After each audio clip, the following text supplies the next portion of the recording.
What's going on, everybody? This is Dave from Post Rock Promo. I'm here with Ryan from No Time for a Caution. How's it going, Ryan? Going great, man. Thanks for having me. Of course. Let's jump right into it. So when did you start up No Time for a Caution?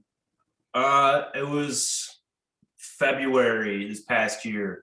It was something that I had been talking about doing for a long time, and like I had made little like demos and stuff, but never finished anything.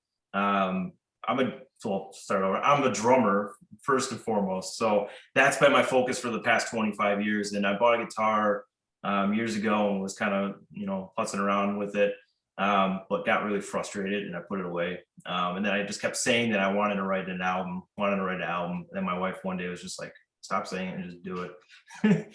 So I built this space. Partially because of that, and also because we have another kid coming. I needed the bedroom that everything was in, and really just kind of spent time this year writing and practicing and just kind of putting stuff together.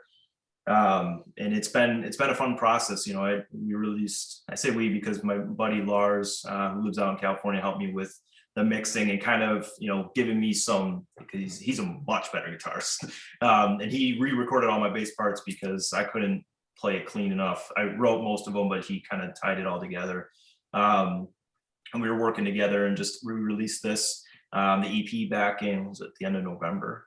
And that went pretty well, better than I thought it was gonna. I didn't think anybody was gonna listen to it. And Bandcamp, it's got almost 1,000 views or listens on Bandcamp at this point, which is pretty cool.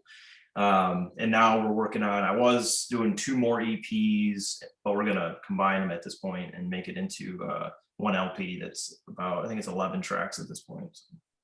Very cool. Yeah.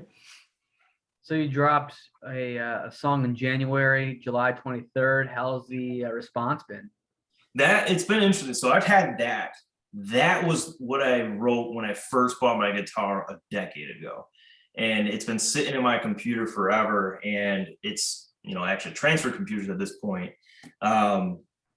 Because and I wanted to finish it, but I couldn't because all the software that I had at that point in time I no longer have. The reception it's been pretty good. It's a much chiller and just kind of spaced out track than the rest of the stuff, and it was just kind of a little bit of a thank you just to say hey. And it was also kind of cool to see where this whole thing started to where it now is 10 years later, and like things are actually like more structured and like the songs are being built a little bit better. So it was more for me, I guess, and people kind of enjoyed it along the way too. That's awesome.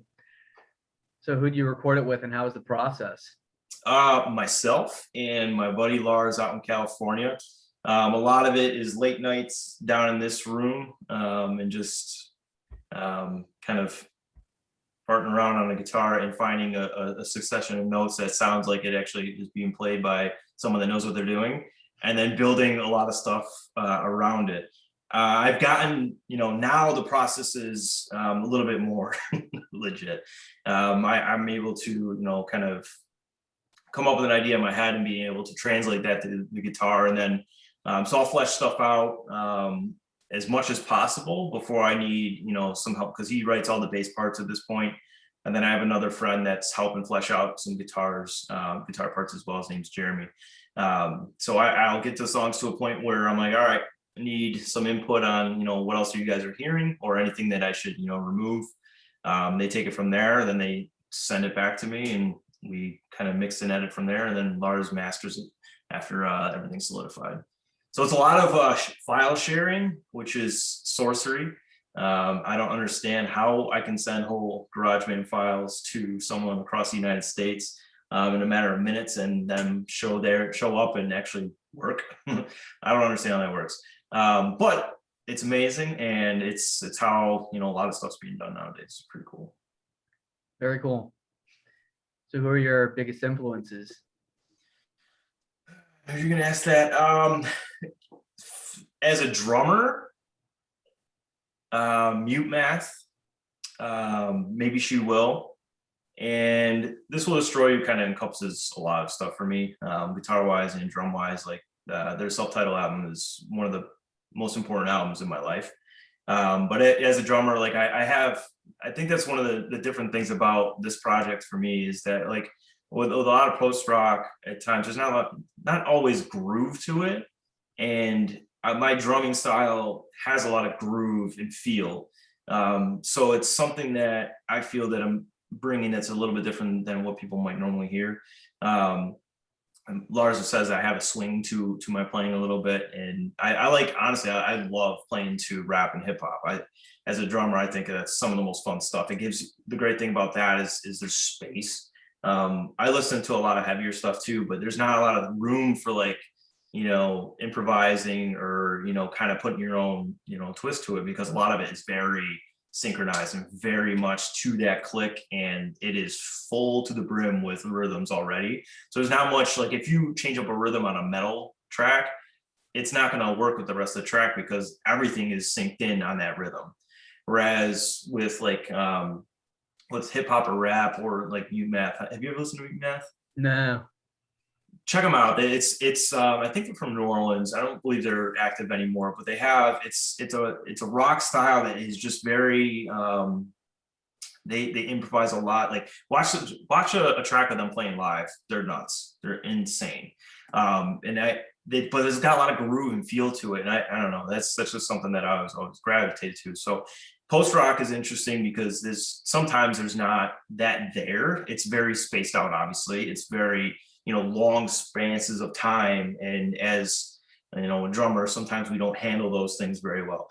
So it's been fun to kind of have to rein myself in and change the way I play a little bit while still having those elements in there. But long story short, I guess a long-winded answer is Mute Math. Rain Kindle too, out of Buffalo, New York. They're a jazz style kind of funk band. They're amazing. This Will Destroy You and maybe Shuo. That's awesome, man. So you're from Rochester, New York. How's the scene there? Do you have a favorite local band, a favorite venue? So it's right now there's not a whole lot much of anything going on. Things are starting to open back up, and since the last time I played live, there's only actually a few venues that are still open.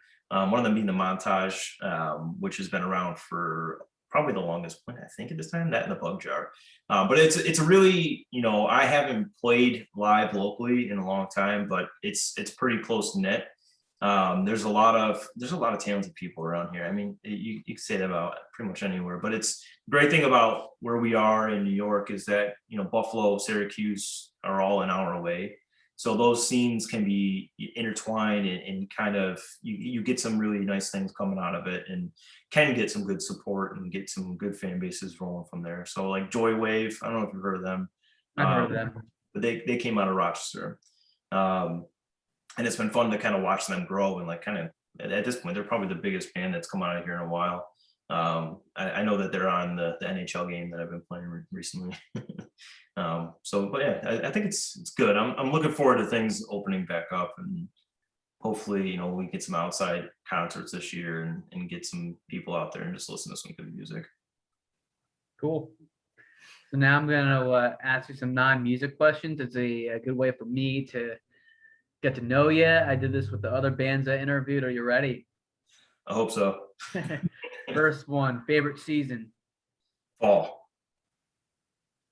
It's temperature wise perfect for me. I don't mind winter at all. I don't hate the cold. I hate summer. I hate humidity. So like that nice cool fall, weather where the leaves are falling and it's just, you can open up the window still so warm but not too warm. It's perfect.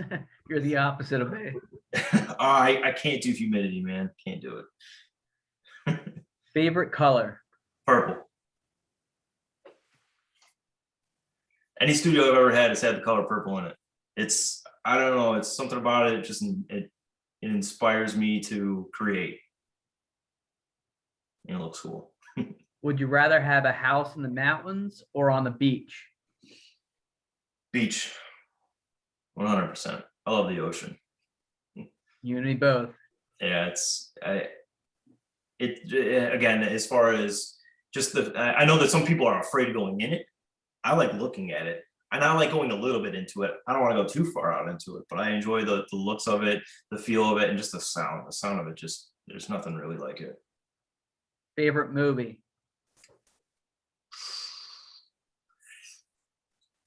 I'm gonna go with Interstellar. Man, that's tough. That's a great movie. It is a great movie. I think I'm gonna stick with that. Definitely. Great There's choice. so many other ones though. That's one of the best sounding movies I've ever heard in my life. And just the way that he shot that film is just it just looks beautiful. Everything about it is just beautiful. Matthew McConaughey killed it.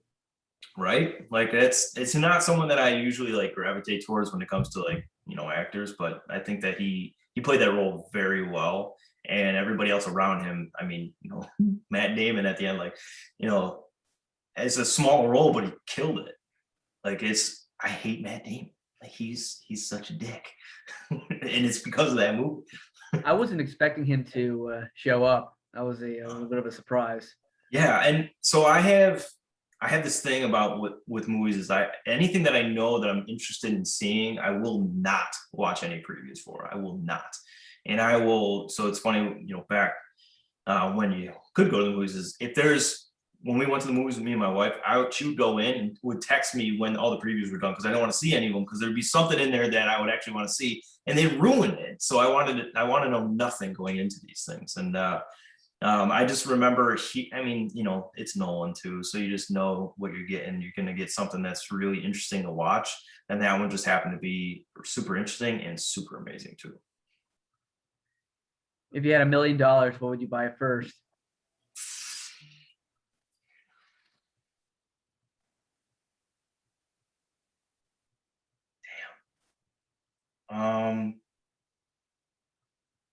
Probably a better rig. Like just I have a good setup right now, but it's a good home setup. I would like something. I would like something super legit. Yeah, because I know a lot of people say like a house or something like that. Over the years, I've 10 years ago, I was living in an apartment that was probably smaller than this room. And now I have this room in my house and like I'm in a good spot there. So like if I have this magical money to do whatever I want with, I think it's more like toys, so this kind of stuff. Because I'm good with where I'm at. Last question. What are some places in Rochester that visitors should check out? Well, if you come to Rochester, you have to get a garbage plate. That's non-negotiable. And if you're taking my suggestion on where to get it from, it's a place called Charlie's out in Webster/Penfield, depending on who you ask. But have you ever heard of a garbage plate or no? Nope. Okay, so I need you to Google it, and then you're gonna have to. This is your homework assignment. You got to send it to me later. What you think this thing looks like? Because it's intense looking, but it's a local. Just it's everywhere around here, and it's cheeseburgers, mac salad, home fries, and a meat hot sauce with mustard and onions. Oof, you're making me really hungry. Bro, it's delicious. It'll kill you if you eat too many of them, but it's a lot of fun. So we have a local AAA baseball team, and they have plates there, and there's nothing much better than sitting at a nice baseball game in a beautiful day, having a garbage plate and a beer. It's awesome. We'll have to get one when I'm up there. Yeah, I'm down, definitely. Well, I really appreciate you, man, coming on and chatting up a little bit. I really appreciate you supporting me in Post Rock Promo. Hey, I think what you're doing with this is pretty incredible. And we were chatting before, and you said you've been doing the punk promotions since 2013, if I remember correctly, right? And it's awesome stuff. With everything today, and like the scene and the way to get your name out there has changed dramatically, and the fact that people like yourself have these promotions or pages where bands can go on and chat and get their music out there, it's pretty awesome stuff. So I thank you for giving me the opportunity to talk with you today and doing everything that you do. Appreciate it. Anytime, man. Have a great night. We'll talk soon. All right, man. You too. See ya.